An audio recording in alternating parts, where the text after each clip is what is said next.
Well, Happy New Year, everyone. This is, what is it, January 3rd, January 2nd, January 3rd, I think. It's Sunday. And this is a bit of a personal update, I guess. I haven't been doing any videos for a little while. We had some problems at home here. Some of you might recall my wife had some serious problems almost 4 years ago with two issues: hydrocephalus, pressure in the brain, in the ventricles, causing her to become almost completely disabled for a fair while. And then she got a shunt operation to divert the flow and release the pressure. And that was hugely successful. And she has been great ever since. She hikes every day, and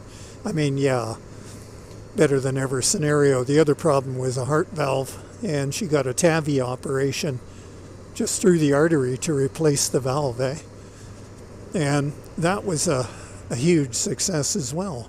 However, on New Year's Day, what happened was I woke up because I heard a bit of a bang on the bathroom door, and it was shutting hard, and my wife doesn't normally shut the door hard or anything, if she shuts it at all.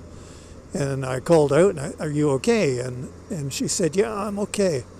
And I thought, well, all right, maybe whatever. And but I should have checked. I should have gone and checked, and all of this wouldn't have happened.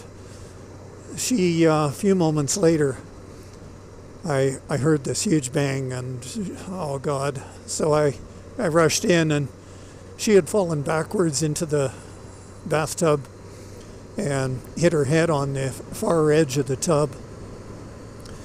And of course she's got the shunt device in her head, and she hit on the back of her head, which, kind of just right next to the device. So I lifted her out of the tub and brought her into the living room and questioned her, find out how this happened and such. And I kind of pieced together from what she told me and from what I found out subsequently that there may have been a failure, a malfunction of the shunt during the night, causing the pressure to rise in her brain, and that caused her to lose balance and dizziness, and which caused her to fall. I took her to emergency because what was happening was her short-term memory was almost non-existent, and she was confused. And so we went to emergency, and they did a CT of her head and what they called a shunt series to investigate the shunt apparatus as best they could, but it was not clear.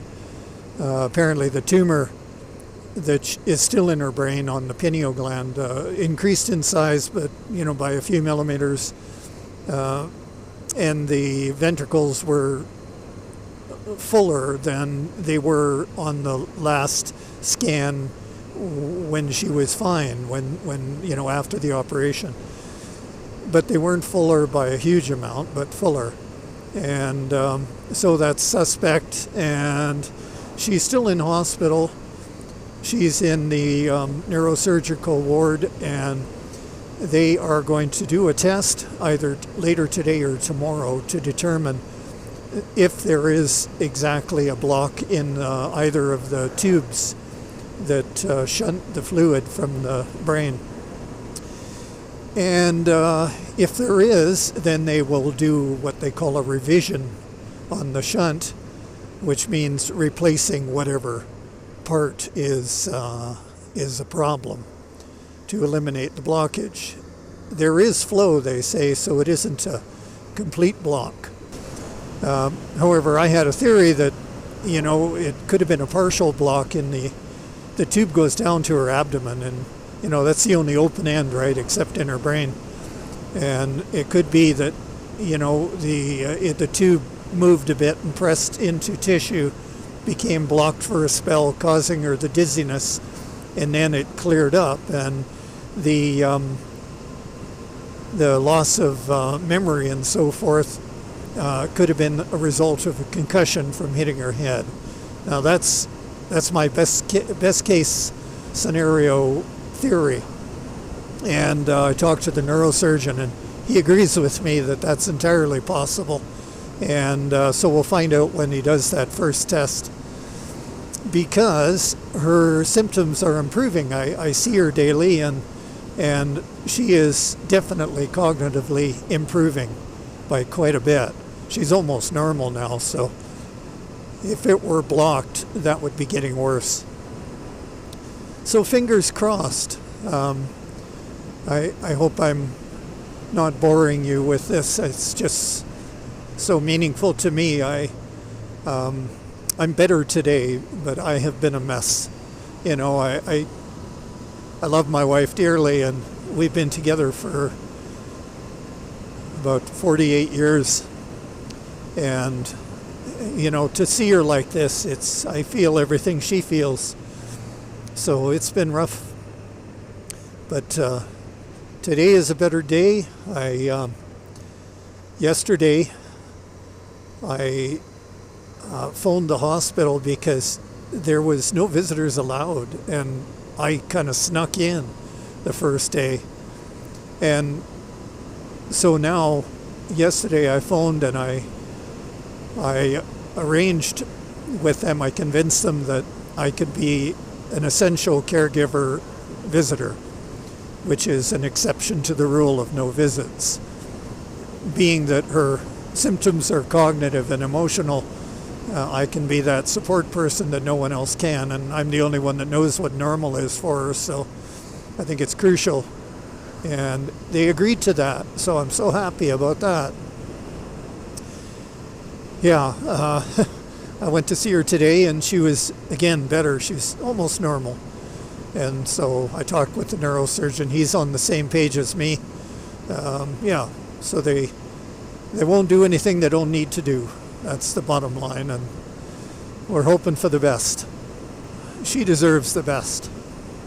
Yesterday, I thought to myself, I can't be used to her until I am sorting myself out,